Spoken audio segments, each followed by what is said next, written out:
Hi, I'm Frederick Bell, CEO of Elemental Royalties, and we are a precious metals royalty company. And our unique selling point is 80% of our NAV is on producing cash flowing assets. Fred, good to see you. Saw you back in July. Been an interesting time in the royalty markets. A lot of companies have kind of come off their highs of the year by quite significantly. However, seeing your Carlawinda announcement, steady state production, that's got to be good news for you and your shareholders. Yes, this was the for those that don't know, this was a centerpiece of our acquisition of a portfolio of 3 Australian royalties from South 32.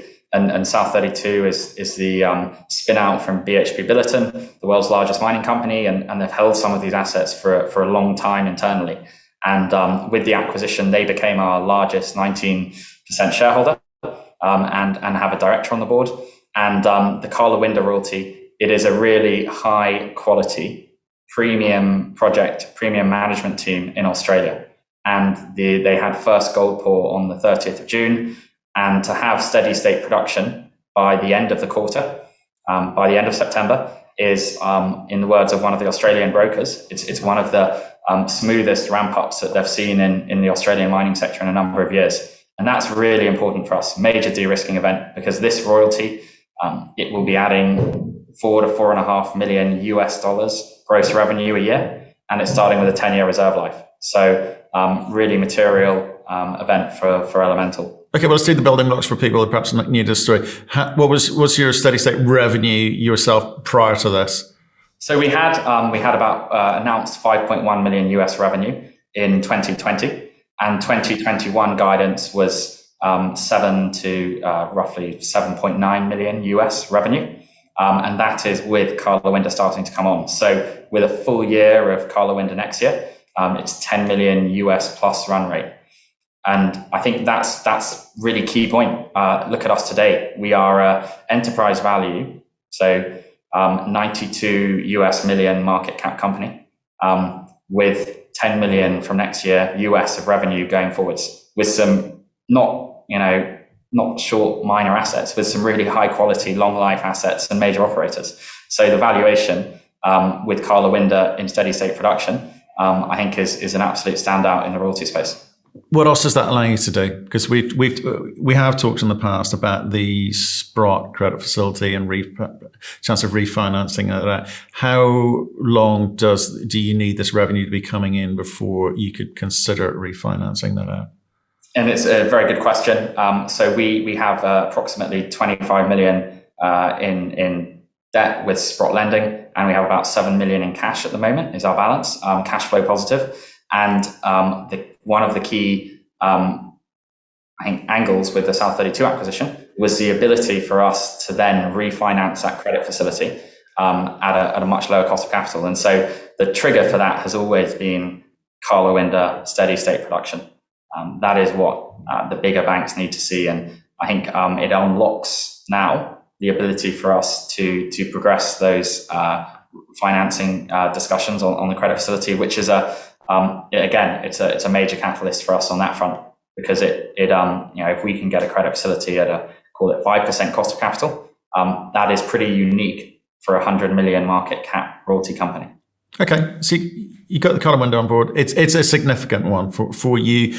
Again, just in terms of priority order, what are the big items that we should be looking for? Because again, my concern is what I've seen is in the past 18 months, 24 months, I've seen a lot of really poor buying, poor assets, expensive assets, because they wanted to win the auction, and the cost of the money that for the royalty companies has also been a big problem. Or certainly will become a problem for them in no short order. So for you, how are you overcoming those problems, and where's the revenue coming from to allow you to overcome those problems? We'll always think that track record is the best way to answer that question. And our Quale royalty, we are more than fully repaid on. We are fully repaid on that after 2.5 years, roughly. Our Amankaya royalty, this quarter, we will be fully repaid on from acquisition. And our Equinox royalty, which is coming in, starts paying us from July next year with on Mercedes, that royalty will have a 1-year payback. So those are some really good examples. When you look back at a retrospective IRR and return, these have been fantastic acquisitions. And I think you see that with quality assets in the royalty space. They add to the mine life and they add to the valuation and the returns as you go. And we are seeing that demonstrated in across our portfolio. So what's Amankaya bringing in for you, potentially? Amankaya was about 2 million a year. So that was about last year. Right. Okay. And then Wang Yon was about 2.5 million a year. Last year, taking it as an example, Karlawinda is forecast to be 4 to 4.5 million US gross revenue. And then we have some smaller royalties in the portfolio. And the one that's kicking in less than a year, July next year, is the royalty on Equinox's producing Mercedes mine. And that just starts to pay us from a date hurdle of July next year. So then we have that layering on top. Right. And so just give us like really simple stuff here. You've told us about this year. What guidance for 22, 23, 24? So we're pretty conservative in that we don't really try and forecast guidance before our operators do. But on their basis of their mine plans and what they have publicly said in the past, it's roughly speaking a 10 million US run rate go forwards in terms of revenue. And again, for context, 5.1 million last year will be 7 million plus this year, getting up to 10 million plus next year on the basis of what we already own and what we have in the portfolio. And that is as a 92 million US enterprise value company. Okay, and what are you seeing out in the market at the moment? Because again, when the kind of tide goes out, and I think it kind of has for royalties, where across the board, there's a few players kind of left a little bit high and dry in places. M&A activity happens. We've seen some new entrants last year and this year. We've seen some big players walk in and with a big kind of marketing fanfare, trumpets and everything, looking to roll up a bunch of companies. We're aware of some conversations out there. Are you aware of those sorts of conversations? Are you being approached? Do you want to defend your position because you believe in what you've got here, or are you thinking of M&A? Well, I think take it back to the origins of Elemental. Our first objective, our primary objective, was cash flow and to get to a platform where we had material, diversified cash flow. And with Karlawinda, we are ticking that box of 10 million a year US gross revenue, diversified across operator, jurisdiction, 90% plus weighted towards gold. And there isn't another royalty company out there like us, certainly not anywhere close to our valuation in the space. I mean, we have 80% of our NAV on producing royalties. And for those that know the royalty space, it's a holy grail. It is materially easy to go out there. And there's always the opportunity to go out and buy longer dated exploration assets that might, come in 5 and 10 years. It's really hard to get some producing ones. And so for us, our first objective is always, let's do the hardest part. Let's get some high quality producing royalties from day one that gives us a cash flow, that gives us access to credit facilities with the big banks. And then that gives us a platform to build out the pipeline. And so for us, this is how we've been listed a bit over a year now. This is the sort of start we see of the opportunity to really build out Elemental. And so I think just came back very recently from Vancouver, which is our first trip to North America as a public company. And I think that one of the things that we really want to do, I think, is have the opportunity to build on all the hard work that has gone to putting Elemental in the unique position it is today, where our portfolio is really high quality producing royalties. But you've set you set the tone early. Go buy some good assets. But when you're looking around the marketplace and you see how other people have kind of hyped up their price, you're a 90 million market cap, not too bad, and you kind of moved sideways since we last spoke to you in terms of share price. Don't you think it'd be smart to employ some of the techniques that others have for some quick wins, to get noticed, to get those headlines, and maybe get a few more investors, on the register? I think that for us, it's always been quality over quantity, and a great example recently is the announcement a week ago by Endeavour, and they are a top 10 gold miner globally, and we have a royalty over the Wang Yon mine, and they have announced that to the end of 2025, they have a 1.5 to 2 million ounce target for measured and indicated resources that they will discover there. over that period. And they've got a really good track record as one of the major miners of actually hitting what they say. Now, to put that in perspective, that 1.5 to 2 million ounces, if it's mined, that is worth an additional 15 to 30 million US to us. And we don't pay a single dollar for that. And that mine, to the end of 2025, will be producing roughly 750,000 ounces. So they are saying that at the end of 2025, they expect that mine to have a bigger resource than it has today, having paid us roughly 2.5 million a year currently, every year. Now that is the real value in a cash flowing, high quality royalty. And that for us is ultimately what will out in terms of value and in terms of returns to shareholders. And sometimes one good quality royalty can be worth 10 or 20 exploration, really early stage royalties. And it actually gives us the ability to recycle some of that cash. And then we can selectively start to add in some earlier stage projects where they make sense, but we can do it using our own cash flow. And if we can use royalty revenue from 100,000 ounces to buy a royalty covering 1 million ounces, yes, that might then take 5 years to come in. But actually, if we're not diluting shareholders in the process and that mine is more than replacing its reserves, it will be a very good investment. But the way you do that is you do the hardest part first. You get those high quality cash flowing royalties. And not many people have been able to achieve it.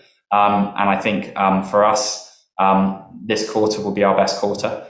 Next quarter will be our best quarter after that in terms of financial results. So I think it will start to come through in our financials as well. So do you think the companies that follow your methodology, your beliefs, are more likely to succeed in the long term?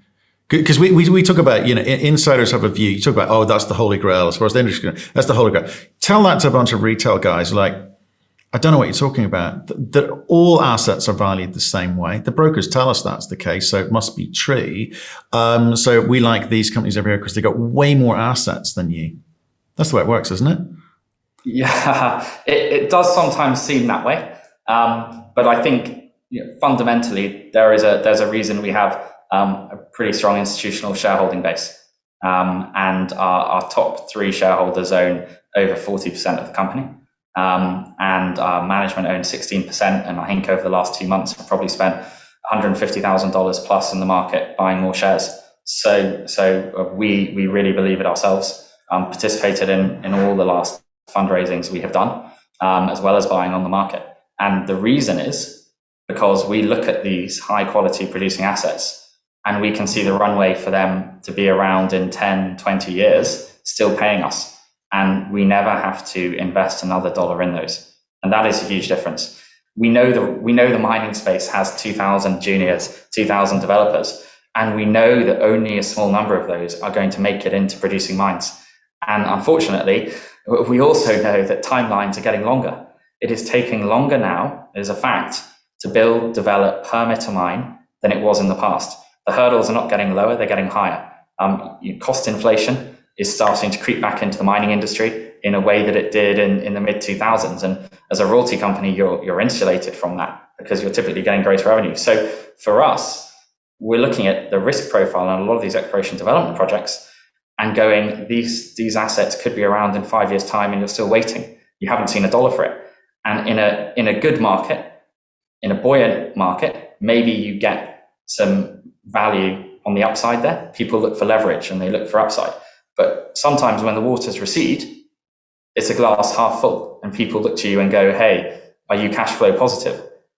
What happens if something goes wrong? And we have always built Elemental as owners, as major shareholders, persistently, patiently, in a disciplined way on the basis that if the waters recede and the market is bad, we are cash flow positive and we are masters of our own destiny in the way that most other junior royalty companies and certainly most explorers developers are not.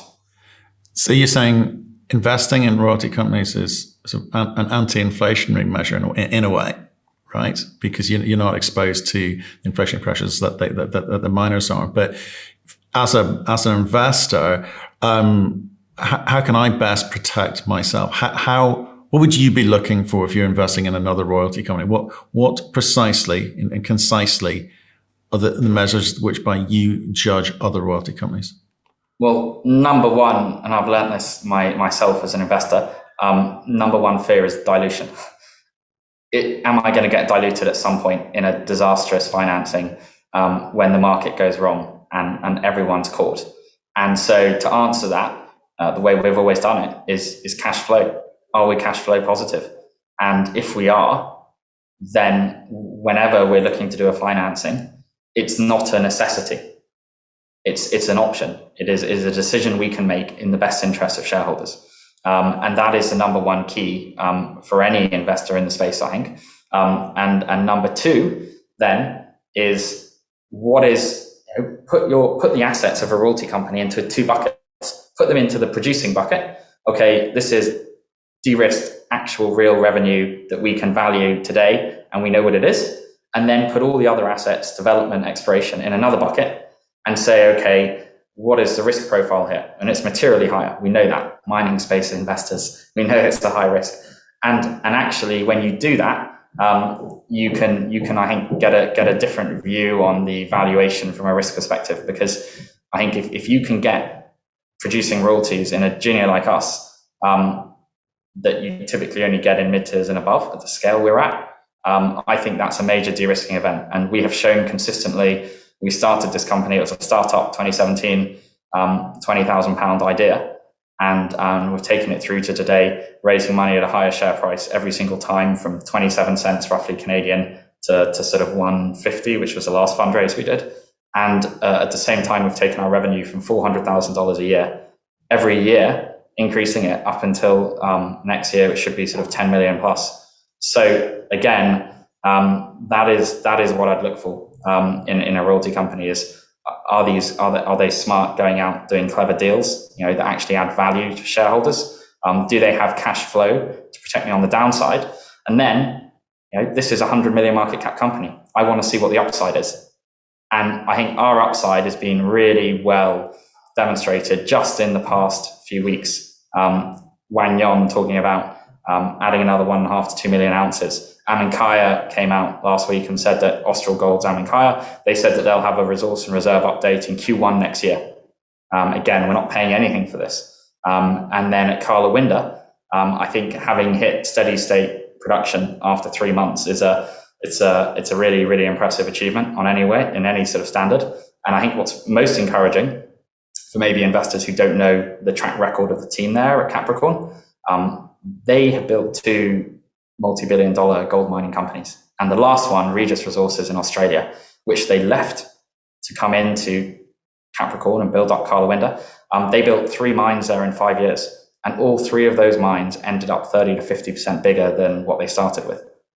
So these are, in Wang Yon and Karlawinda, long life assets that have years and years and years of exploration ahead of them, years of adding value to them, and we never have to invest in that again. We get all the optionality and upside exposure, and that is absolutely fantastic when you can get it. It's the reason that investment banks like Scotia would say that in a diversified portfolio, you typically put 2 times NAV on producing royalties, you put maybe 1 times NAV on development royalties, and then you discount accordingly at expiration for the stage.